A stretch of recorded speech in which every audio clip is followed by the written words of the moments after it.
શહેરોમાં 50 લાખ લોકોનો પ્રચંડ વિરોધ. ડોનાલ્ડ ટ્રમ્પની નીતિઓ સામે લોકશાહી બચાવવા રસ્તા પર ઉતર્યું જનમેદનીનું ઘોડાપુર. યુનાઇટેડ સ્ટેટ્સ ઓફ અમેરિકાના ખૂણે ખૂણે જનમેદનીનું ઘોડાપુર ઉમટી પડ્યું હતું, જેમાં અંદાજે 50 લાખથી વધુ લોકોએ 3000 જેટલા વિવિધ નગરો અને મહાનગરોમાં એકસાથે વિરોધ પ્રદર્શન કર્યું હતું.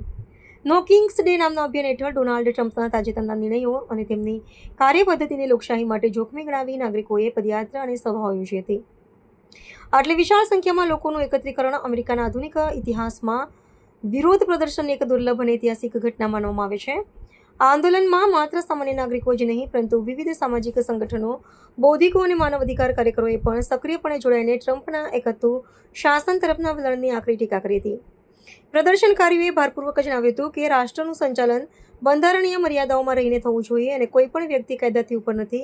આ વિરોધ પ્રદર્શન દ્વારા જનતાએ સ્પષ્ટ સંકેત આપ્યો છે કે સત્તાના કેન્દ્રીકરણ અને વ્યક્તિગત સ્વેચ્છાચાર સામે દેશનો મોટો એક વર્ગ એકજૂથ થઈને અવાજ ઉઠાવવા સક્ષમ છે.